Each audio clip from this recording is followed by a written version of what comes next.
everybody to another Albright live event. That's right, we are live at the Albright with our last official lecture for the year.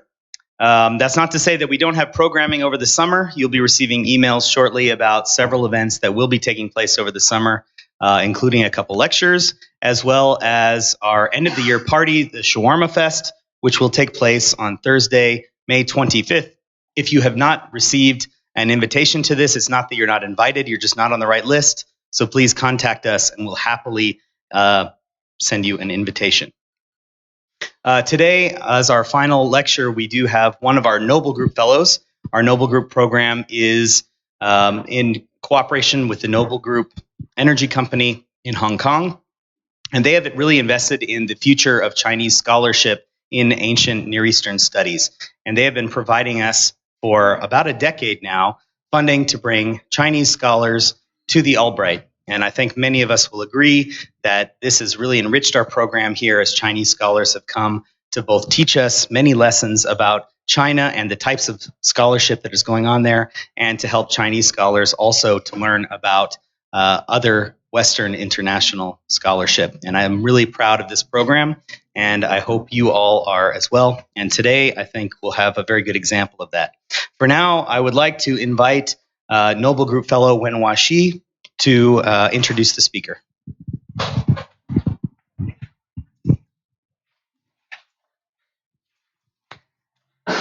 It is my great pleasure and honor to introduce my fellow, Noble Group Fellow, Professor Zhao Feng, to you this afternoon. Speaking as a Noble Group Fellow, I would also like to extend my profound gratitude to the Noble Group and the leadership of Albright Institute for providing such important opportunities to Chinese scholars, specializing in a wide range of disciplines that find their home in the ancient Levant. Thank you for enabling so many of us to research at the Albright and to build meaningful and lasting relationships with so many distinguished international scholars. Professor Zhao Feng is the director of the China National Silk Museum in Hangzhou. He has taught extensively on the history of Chinese silk. Professor Zhao has published more than 10 academic books and over 100 research articles. And he has also received national awards for his contributions. During Professor Zhao's career at the museum, he has continued to research the history of textiles at the China Textile University. Professor Zhao's expertise is in the history of textiles has been widely recognized within the international community. He has held fellowships at the Metropolitan Museum of Art in New York, at the Royal Ontario Museum in Toronto, and at the British Museum in London. In 2000, he founded and became the director of the Chinese Center for Textile Identification and Conservation, which is now the key scientific research base of textile conservation of State Administration of Cultural Heritage of China. Among the breadth of Professor Zhao's areas of expertise, he is particularly interested in Chinese silk history and Silk Road textiles.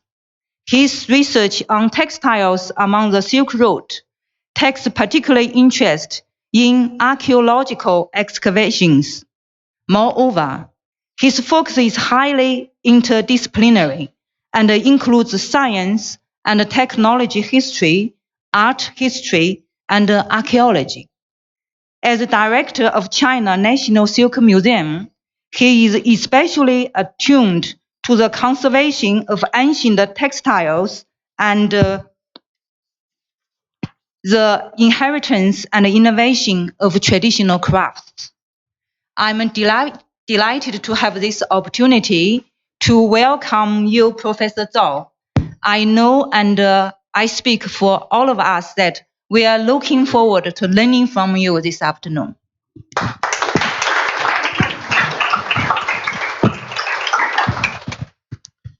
Oui.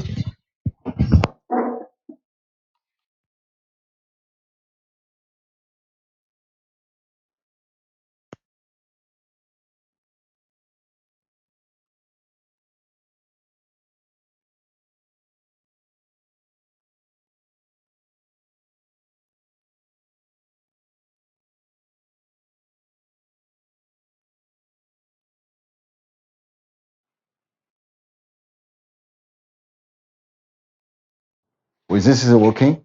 Okay, okay. Okay, thank you so much. Sorry for that. So, yes, it's my great honor, actually.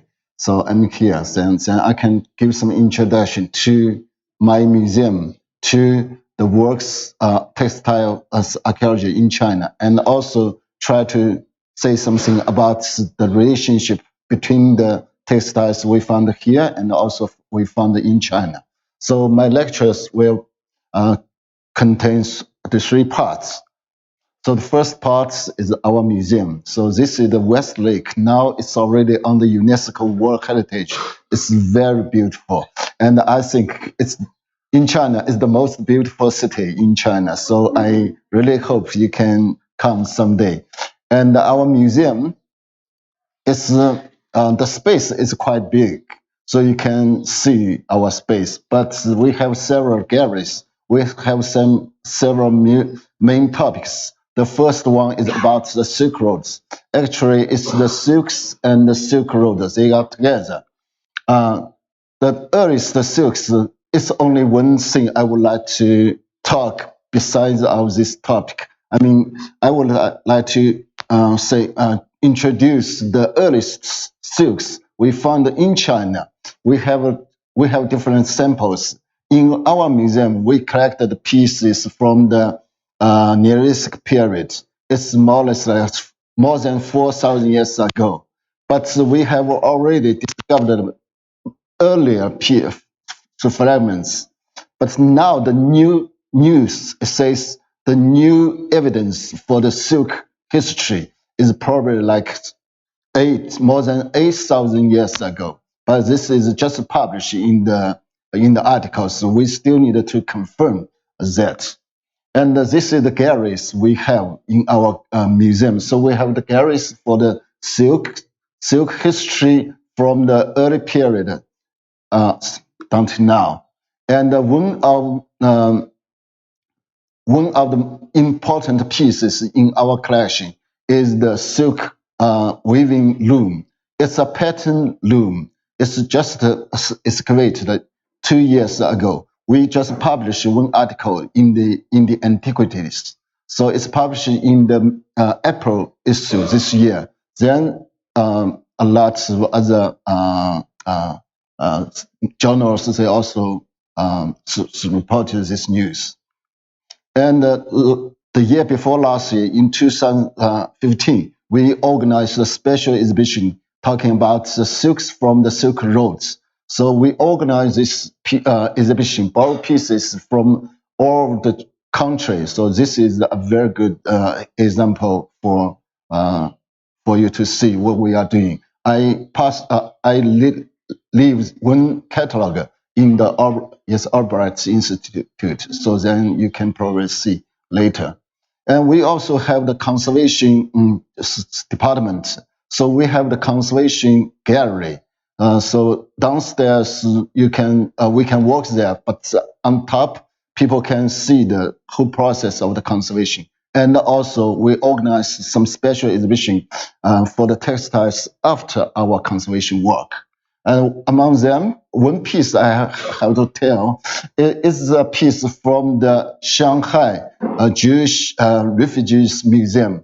They asked us to make conservation work for that bag. So we did it in 2014. So that's something we have already had some special connection with Israel. And we also try to work with more people from the world, especially the scholars from the Silk Road. So we established an international association for the studies of the Silk Road textiles. So this is we did the year before last year. So we are not only working on the archaeological materials, we are also working on the intangible cultural heritage. So in 2009, we set this project is the Chinese sericulture and silk craftsmanship in China. So this is also in the UNESCO list. So we are dealing with the real production. It's the traditional production method to do the silk fibers, dyes, and the weavings. So now we have the fourth part is the fashion gallery. So in our museum, we also have the fashions. So it's not only from China, but also from the West. We have the Western fashion galleries too. So it's more related to the people from today. So it's not only archaeology. And during the G20 summit last year, the first ladies, they come to our museum, and also more first ladies, they come to our museum because it's just after our renovation. So now I think our museum became more important in China, or this area, as this field. And then the second part, I would like to show more pictures about the textiles we found in northwest of China. So we have 4 sections, depending on the period. So here we can see the whole China. Our museum actually is here near Shanghai, very far from the Silk Roads. But the Silk Roads, we found the textiles in this part is northwest China. Yes, the climate situation is very good for the textile preservation. So the first section is quite, we call it Bronze Age. In Xinjiang area, the earliest textile we found is 4,000 years ago. So the first site, the earliest site is called Small River, and it's belong to the Bronze Age. It's 4,000 years ago. So this is the site. It's inside of the Taklamkan Desert. So many years, I think more or less like 1 century ago. So some Western archaeologists they came then and then they found. But after that, people didn't know. So in the 1990s, more or less the 90s, the archaeologists, local archaeologists, they went to the desert and find it again. Then we did the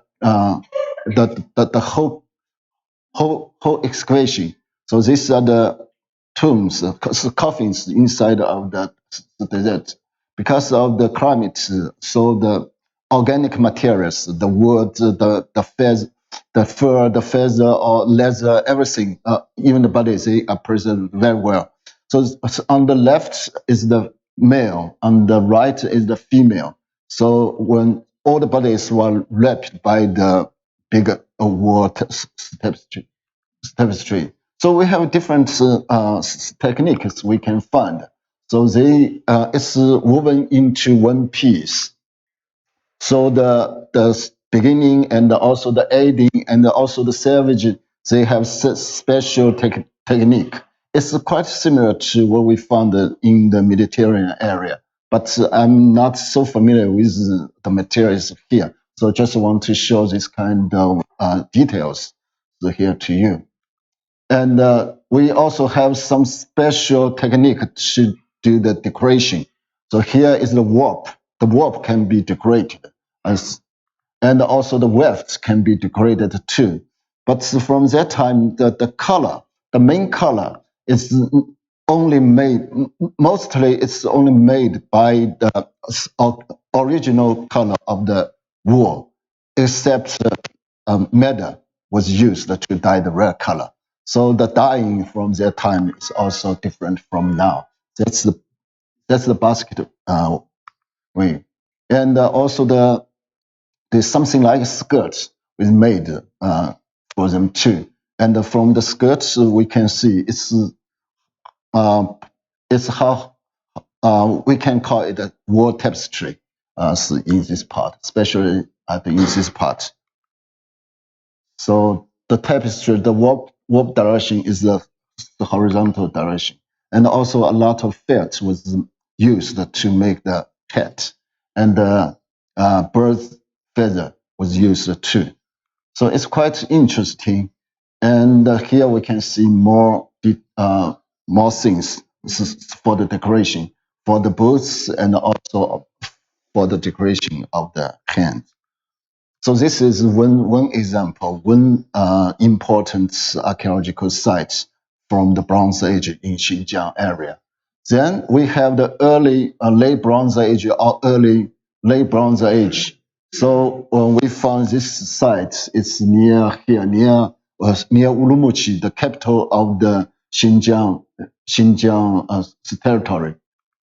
So from here we can find more beautiful images or the costumes.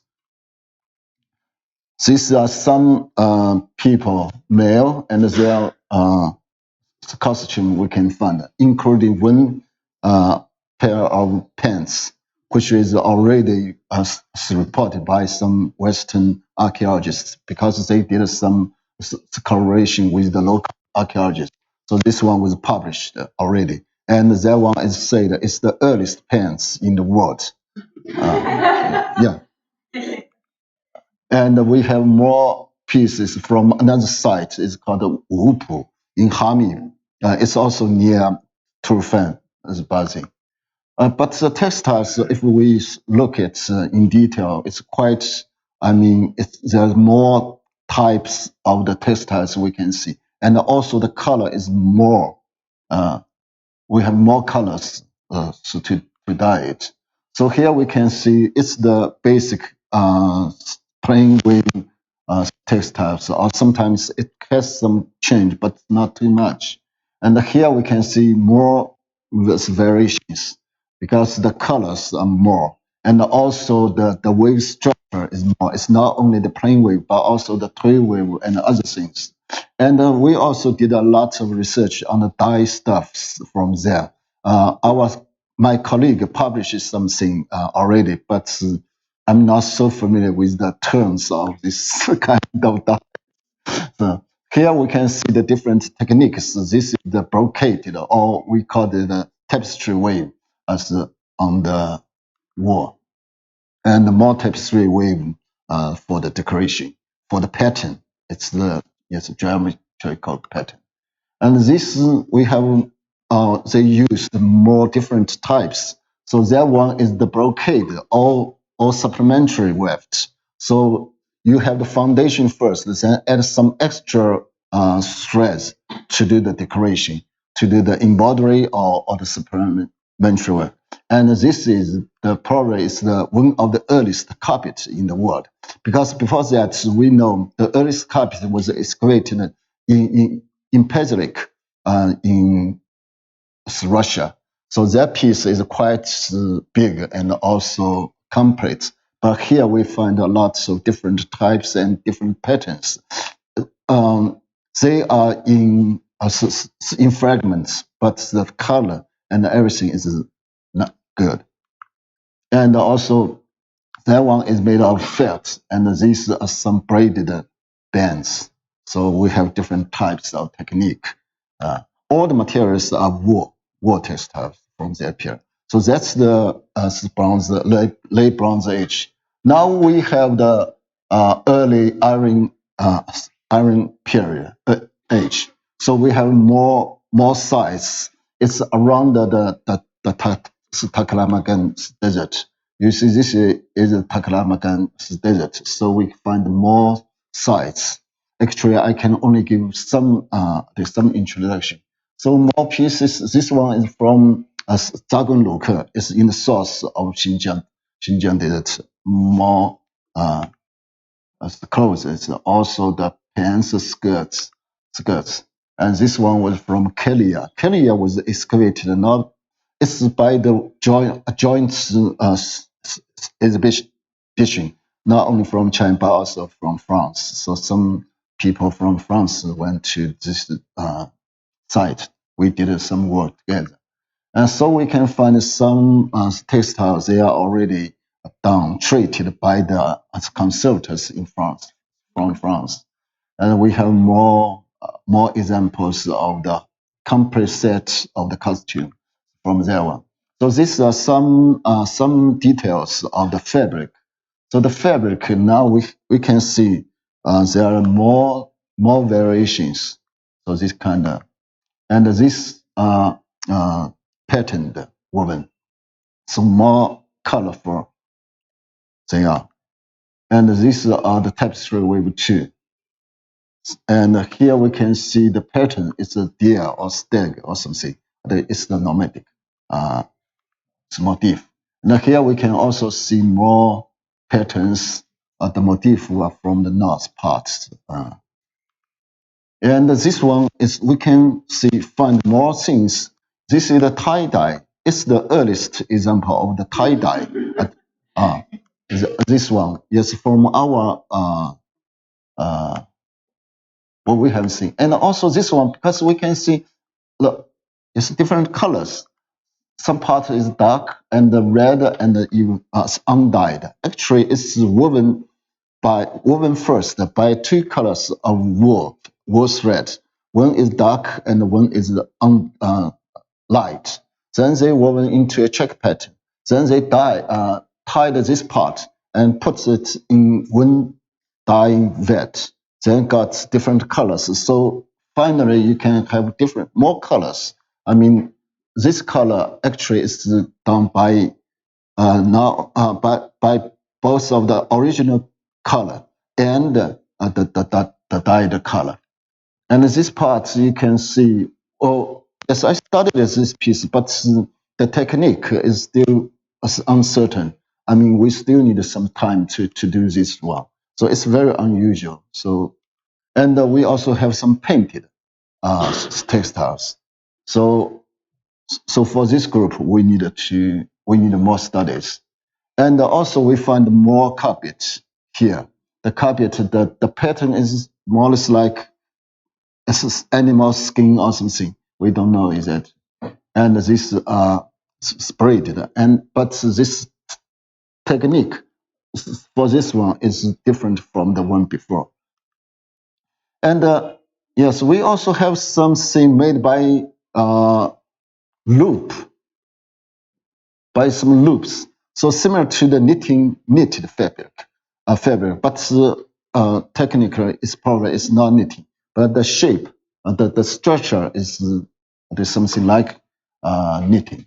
So I think here I also saw something similar, but I don't know if they are from the same technique. So this is very interesting. So that's the third period. Then now we are going to the fourth section. It's for the Han Dynasty or Jin Dynasty. So in Xinjiang, it's also a kind of civilized period. So we find more pieces from not only from China, inside of China, but also from the West. We can see more examples.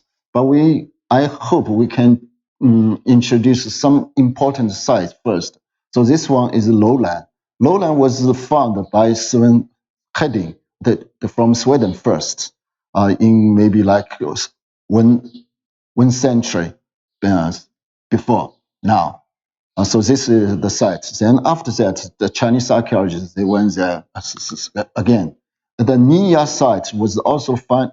It was founded by Orstein from UK first. But the Chinese archaeologists, they found more pieces from there. They dig a very important tomb site. This is one of them from Nia. So some mummies, they were kept very well, in very good condition. And Yingpan is another site slightly later than the two previous sites, but it could be dated back to the 3rd to 4th century AD. And this is Sampura. Sampura, where we find a lot of things similar to the West. So this site is also very important. It's in the southern desert. So yes, this group was from Sampura. most of them, they were wall tapestries. And this group of tapestry is I think it's a Hellenistic style. People from here is more familiar with this kind of this style. The first fragments was found by Orstein, so it's now collected in the British Museum, I think, or maybe in India. So I don't know exactly. This one was found by Orstein, but archaeologists, they also find something very similar to this one. This is the center, and there's some warriors. This is another type of textile. It's not tapestry, but this one with the takite. It's a special structure. The motif here, we can see the vine, is grapevine, and also the eagle and snail, and especially there are lots of arrows here.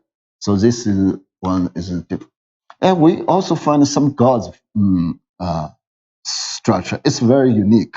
Even in China, we do have the gauze type, but it's not so often for the wool textiles.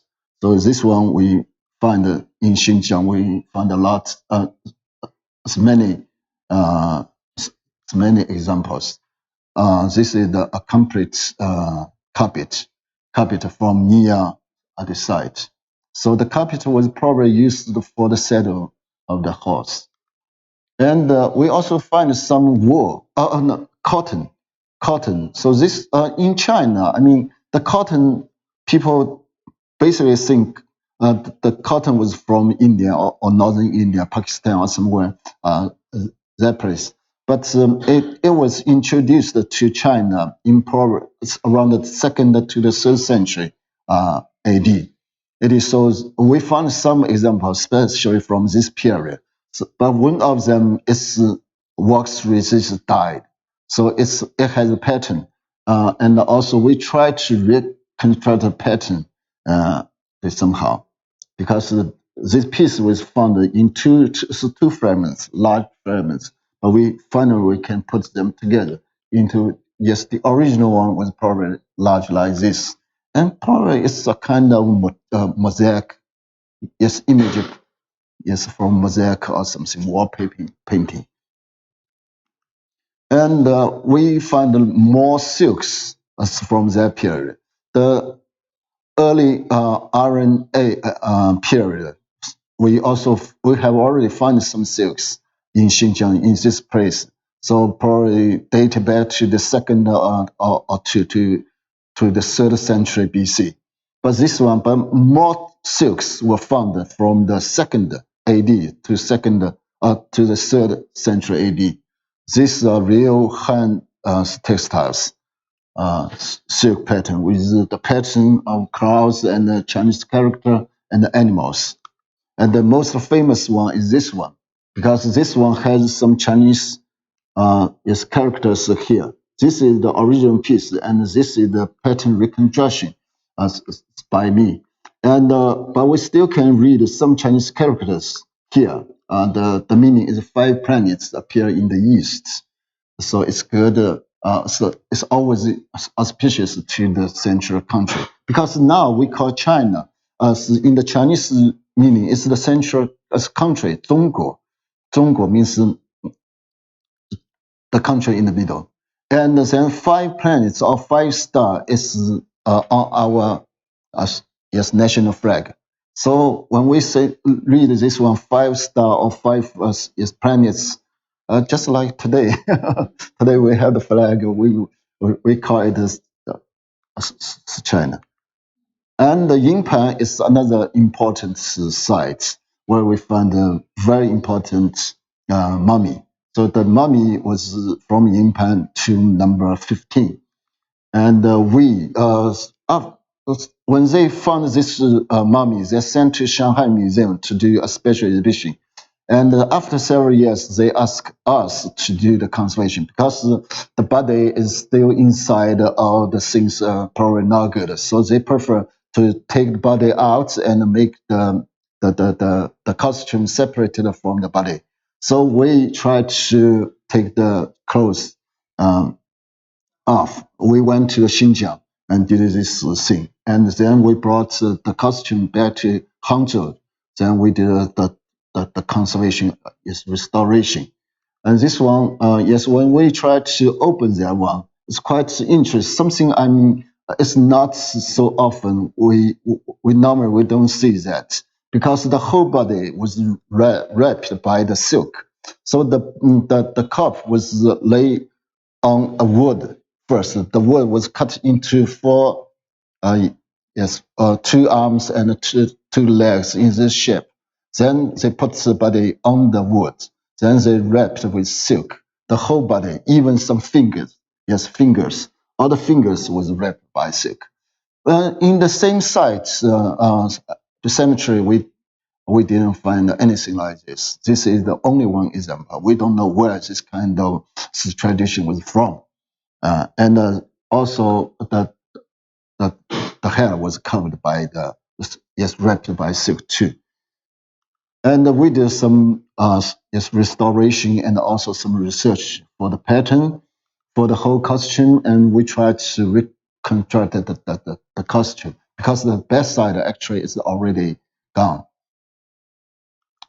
So we also did some research for the structure of this one, and finally we made new. Not a new, reconstruction of the this one and this one, and yes, this one was made by wool, but the pants actually is made by silk. The silk is not the silk like in Central Chinese silk. It's a spun. It's a spun silk. So I also wrote one article to doubt where this silk was from original. Probably it's from another the system. And we made a new skirt, a skirt, and also all this gold foil. Then we put them together. So now this one was traveling all the places to the Silk Road at the road exhibition. And from the same places, we also find the interesting thing. It's a set of the loom. Loom. It's a miniature, not bigger, but it's very interesting. So probably we can know that local people probably will use this kind of thing, loom. So this is the general, very brief introduction to the archaeology of textiles in Xinjiang territory. So basically, this is the major important period for the archaeological of textile. Then now I hope to because I came here almost the 3 week for 3 weeks. So I went to IAA several times and read some article, and also I viewed some textiles with Orit and Namad. They showed me something. So I also found something, probably they are similar. But from the early, I want to talk about three groups. The first group is the Roman period here, but in China it's like Han Dynasty. Then the second one is the Tang Dynasty. Here is the early Islamic. And then the Mongol period in our country, but here probably is the Islamic period. So I just want to show three of them. So we can see China is here. The things basically I'm introduced is from this place, but Israel is here. So it's quite far away. But I think it's on the two ends or two sides of the Silk Road. So if we have something similar, there would be very much interest. So this is Masada.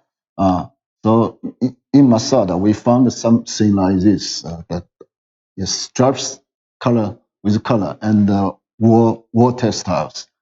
And from the other side, so we have more even better examples from the cave of letters. There's something like this. I think that's beautiful textiles.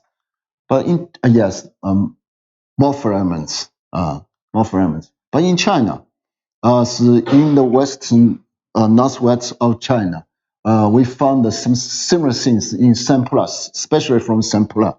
Sampla, this is the group of pens. It's yes, a lot of fragments. I was told it's original from pens, but now actually I'm sorry, we cannot restore it. So now we still keep the fragments like this, but we can see the textile is very similar. If we can check the eyes, probably we can have more similarities, but we still need to work on that. And here we find more. This one is from Yingpan. Yingpan also has the only yes straps, and this one is from Sampula. But we also find something with the pattern, with the tapestry pattern.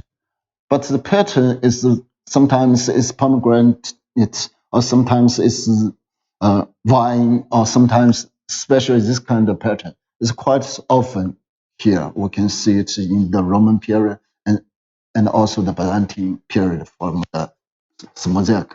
So I think they are quite this similar.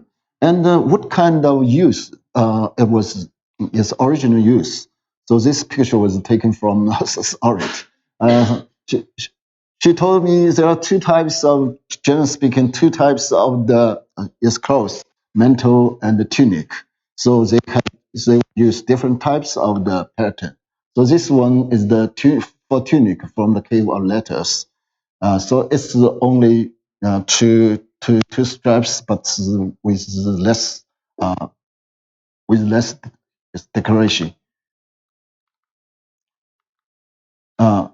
So something like here. This different, but this one is for the mantle.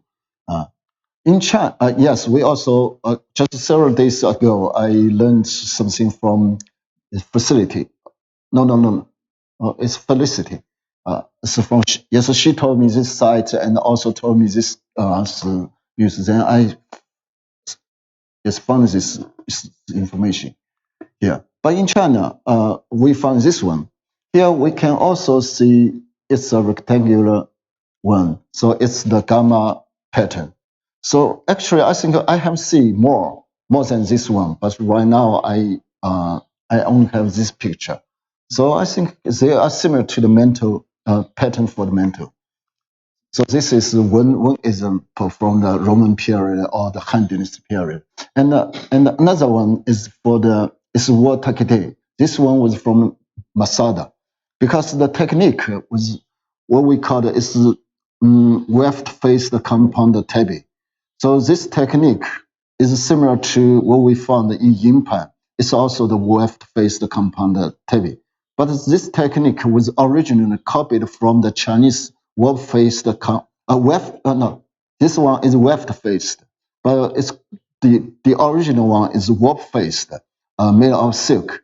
So because for this type, I discussed with Hero Granger Taylor, a specialist who is working on the textiles from Masada.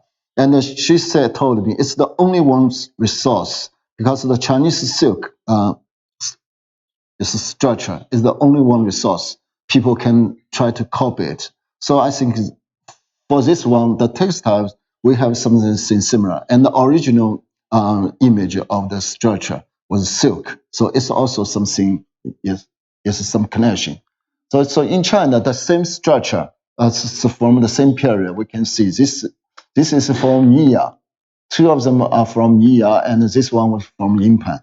They are very similar. I mean, the textile structure is the same. And this one is from Yingpan too. And now this kind of structure was still used in Iran. As I went to Iran last year, so I tried to see what kind of looms they are still used to weave this kind of structure. So this is, but the material is different. This one is the cotton takete. So it's quite large. And I saw one loom it was still using. They still use this loom. And you can see that one. And what they are weaving is the pattern is still similar. And also the style is very similar. So I think this one is very interesting. We can try to find something here and in the Iran or Central Asia,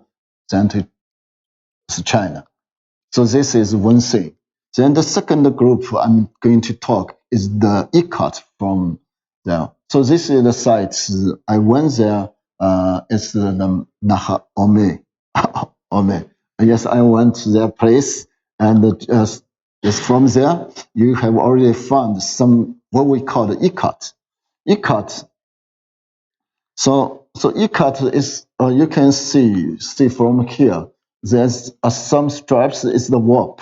Warp. The warp was tie dyed first into different colors. Then they were woven together. So the final pattern of this stripe, it's on the warp direction. It's not the same. It's they are not the same. So you can see the difference from this one to the other one. But this one what we found in China. China, we almost the same period we found some silk ikat. The one before we found here is the cotton ikat, but we found in China is the silk ikat. Actually, yes, this is some details. These are some details taken from the cotton ikat, and this is the silk ikat. The details of the silk ikat. You can see the change of the color from one thread from the top and to the bottom. So the is blue color here, snow color. And we found actually we found more pieces from the Islamic period. And in Shoso, in Nara, in Japan, they also collected some ikat, silk ikat from the same period, Tang Dynasty, as in China. But here it's probably like 6th to 7th century. In China, it's 7 to early 8th century. So it's more or less the same period. So now we are going to do a special project, small project, to see what they are similar or what they are different. So this is another group. It's very interesting. Yes, this is the ikat. They are still weaving in Iran and also in China, in Xinjiang territory. The Uyghur people, they still use this kind of ikat. Central Asia. Yes, this one. I wear this one in yes, in Uzbekistan. They are still selling a lot of things. So the tradition we can see. Then the third group is the Mongol. In China, it's the Mongol period. Here is probably the Islamic period. So we found something in Jellicoe somewhere. I have seen more fragments, but this one, the pattern can be, yes, a little bit. We can try to do the original pattern. So I will just draw this one and ask my colleague to make this one again. But I think we will get a better version later. And this is the structure what we call the lampas. So it's a late version of pattern silk, especially in the Mongol period. This is the detail we took here. And also we have, in China, we have something similar. Actually, the warp threads, they are almost the same. And also the structure, the principle of this structure is the same too. It's called the lampas from their period. So I think we can find more similarities between the textiles we found here and we found in China. So yes, the pattern, because during that time, the pattern, they like to use the large roundel, large circle, yes, for the decoration. And also they prefer to use the gold thread, something like this. So these are some examples we collected in China and also in America. At some museums we found. So these are some roundels and patterns like this. I think they are the same principle. Once we go further, once we study more, I think we can know more about that. So that's my presentation. I would like to thank a lot of people, a lot of institutions, especially the global, not this Noble Group and yes, Albright Institute here, and the IAA, especially Orit and the NAMA. They helped me a lot. And also, I would like to thank the archaeologists from Xinjiang, because actually I took some pictures from them, and we work always together. We have a branch in the Xinjiang area because we are doing the secret textiles. So without their help, we can do nothing. So you are welcome to visit China and especially visit our museum in the near future. Thank you so much.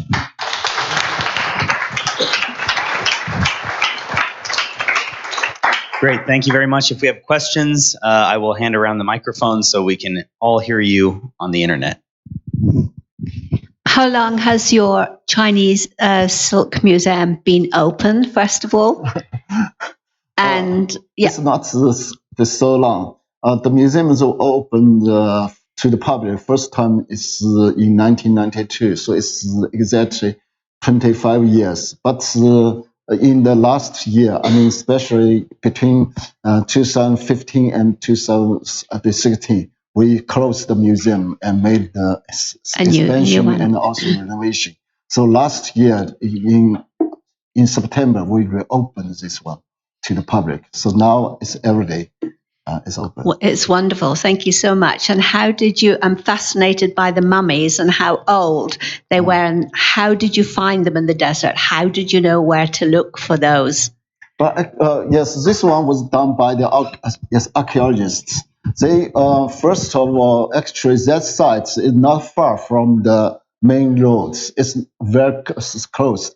So that's why the robbers went there quite often. So then the archaeologists want to do everything here, so make it clear.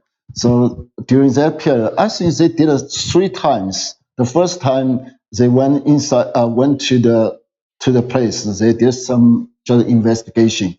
Then the second time and third time they just finish. They try to finish everything, but because it's in the desert, so it's very hot. They can only do the job in winter, especially in the winter. In summer, it's good, but people cannot stand there. So during the excavation in 1995, during that year, they found that mummy. The mummy is far from the other tombs, so it's very strange. On a top, somewhere on top, we went that place too, and yes, they found this one. And the date, I think it depends on. I mean, basically that the whole period, because this site has some limited date period, so they can put the dates. And we also try to compare the textiles from this tomb and the other tomb, because the normal dates for this tomb, the archaeologists says it's slightly early than what we are thinking, because we find some tie-dyed the silk is from this tomb too. So compared to the pieces we found in Turfan, so I think it's probably slightly later. So we dated this one to the 4th to maybe even later to the 5th century. But I think they also did something like carbon dating, but we don't pay too much attention because it's not it's basically yes, it's clear. So we don't do too much. So we have a question from an online viewer. Mr. Lest Chaos would like to know if the similarities of patterns are the result, so for instance, pomegranates, are the result of similar climate or flora of Western China and the Middle East. And if so, how strong is the pattern as evidence of the ancient communications between the two peoples?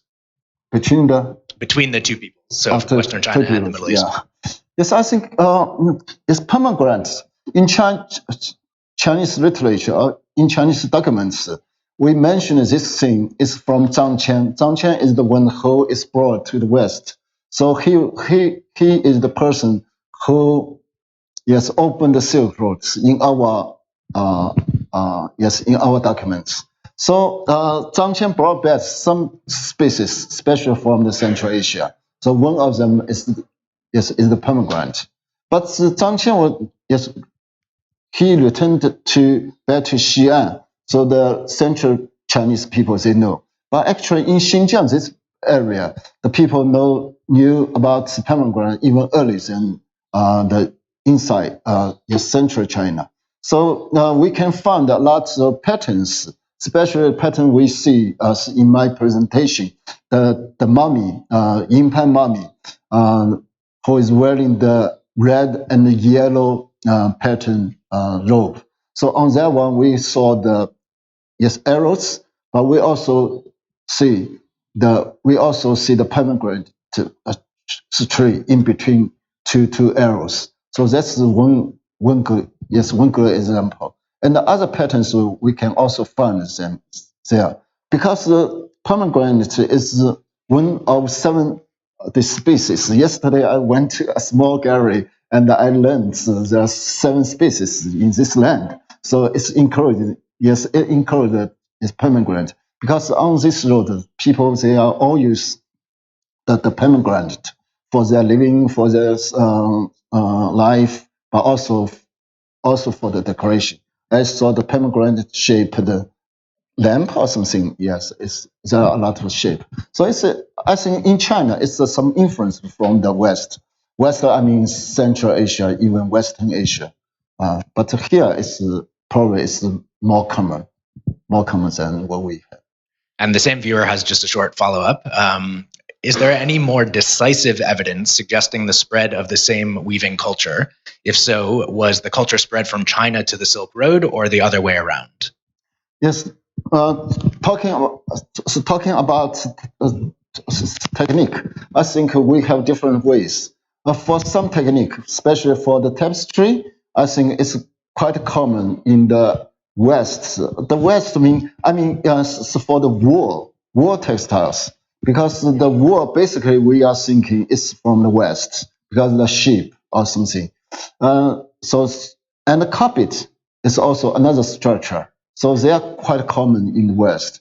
But for the Chinese people, we used to use the silk. Silk is very fine, very thin, very long thread.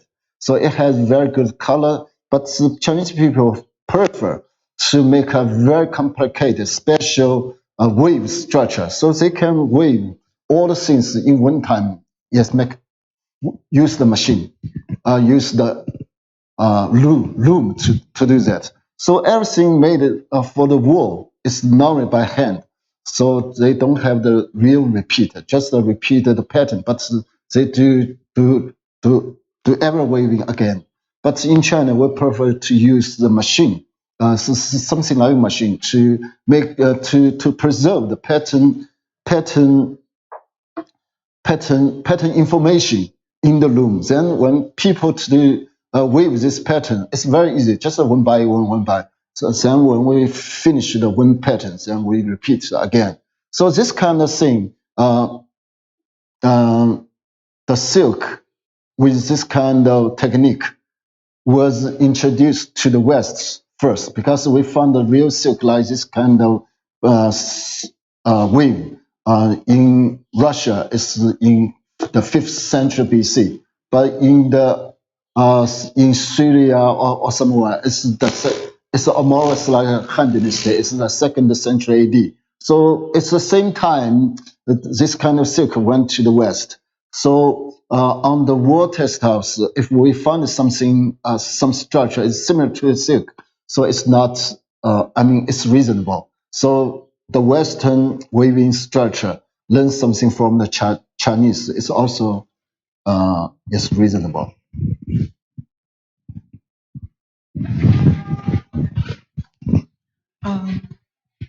Well, thank you. And I have 2 related questions. The first is when you showed the slides around the Taklamkan, some slides carry the legend supplementary weave or embroidered. Mm-hmm. So is that referring to different pieces of cloth, Mm-hmm. or were you undecided whether it was supplementary weave or embroidery? Mm-hmm. Okay, that's the more general question. And then I'm particularly interested in the pattern of the first pants.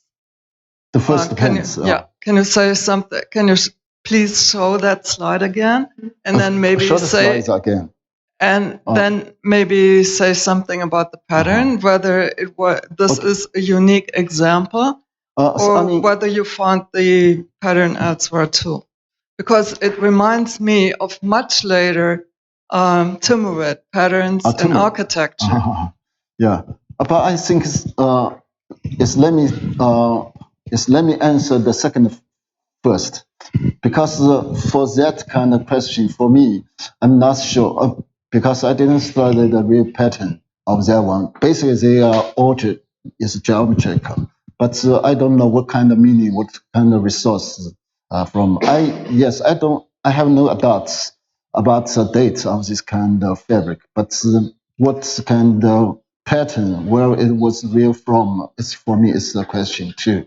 Then the first one is for the technique, for the supplementary weft or maybe warp, and also the embroidery. Because embroidery, both of them, they have the same principle. You have the foundation. When fabric first, then you will add some other threads with color. So the embroidery, because you use the needle with the thread, so you can do it wherever you like. So the thread can go to different directions. But the supplementary weft is always, you have to follow the weft. So sometimes it's difficult to identify if it's exactly the same. Even, yes, you can do it like with the needle too. If you just want to follow this kind of weft, you can use needle. Needle can do everything. So sometimes it's difficult to say if it's supplementary weft or it's embroidery. But if we find more things, they are always like that. So we can say it's supplementary weft. As in the silk, I think we can find more supplementary weft. But in the ancient China, this kind of technique is not so common. After the 8th century, I think we use more supplementary weft more than the others.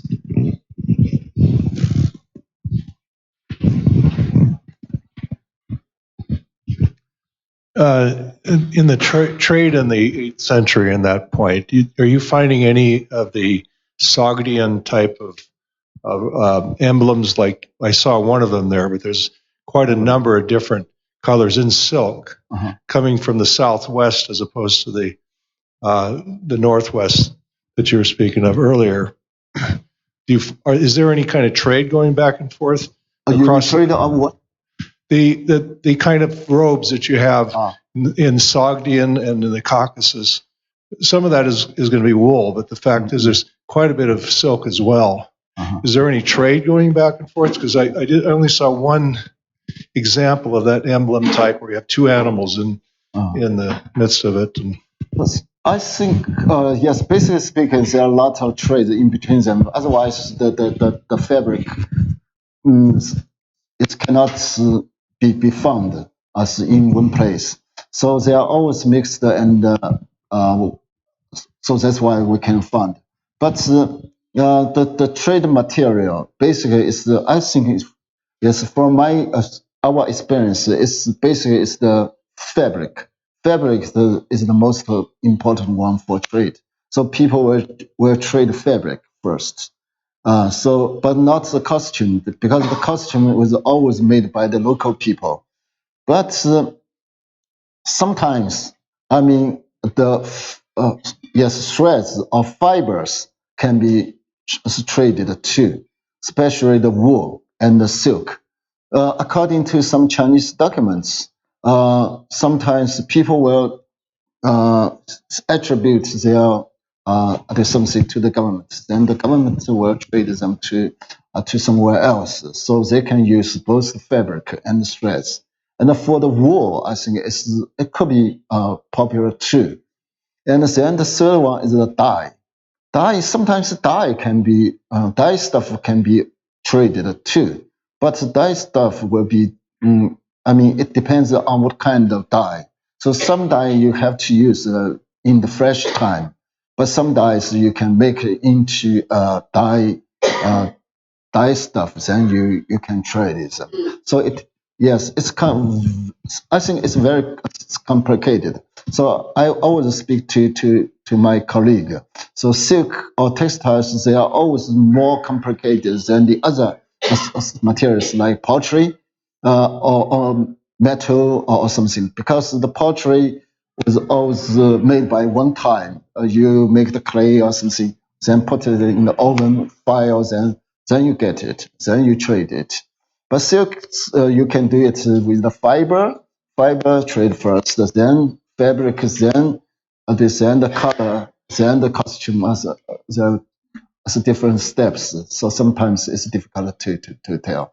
And I hope you can, later we can also discuss later and point out what kind of real fabric. Then we can discuss based on the detailed information of this piece. Then try to answer.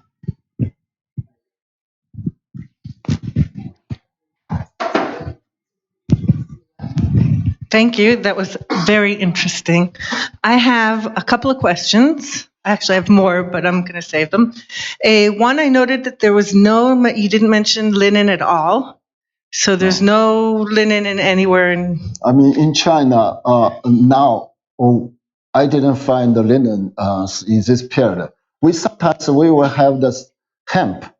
Hemp was quite common during especially in Xinjiang. They use the seeds of the hemp to do something like incense or some other use. But I don't know what kind of the fiber. Probably was it was used too. But hemp in this area too. In the southern China, it's it's ramie more than hemp. But we didn't see any flax or linen. And my second question is more about the production. Was silk something that was cultivated in households, or was it centrally cultivated by the elite? And then was it then traded domestic from household to household, or in a larger system? You mean the silk? The silk, yes. Yeah. The silk, I think, basically is done in the house. It's by the families. So in China, I think we have such kind of system because people needed to pay the tax to the government. So they always ask the silk. Silk, and sometimes, some place, if they don't have silk, they pay the hemp fabric. Or in the south, they pay the ramie fabric to the government. So the fabric was always used as money. So we did one joint project with with Helen Wang Swan from the British Museum. So we said the textiles as money. So especially the silks was used as the money in ancient China. So people had to plant their mulberry tree in their house, near there. So sometimes during the 3rd century to the 4th century, I think there's some documents says if the family has one couple, one man and one female, so they have to plant maybe like 10 trees of mulberry trees, then produce. So this are all documented. Then they basically, I think all these people, they will give the tax to the government. Then the government will pay the people in the just as a salary or something. And for some special workshop, they can make this one like trade. They can make more silks for the trade. Other questions? Great. I think we'll end there, and I'm sure there'll be many questions with the remaining refreshments. You're all welcome to join. I would just like to thank Feng for the lecture. Thank you. Okay, thank you. And from a personal point of view, I think this is a great example how there are other industries besides ceramics that can provide a great window into the archaeological world. Thank you very much. Thank you.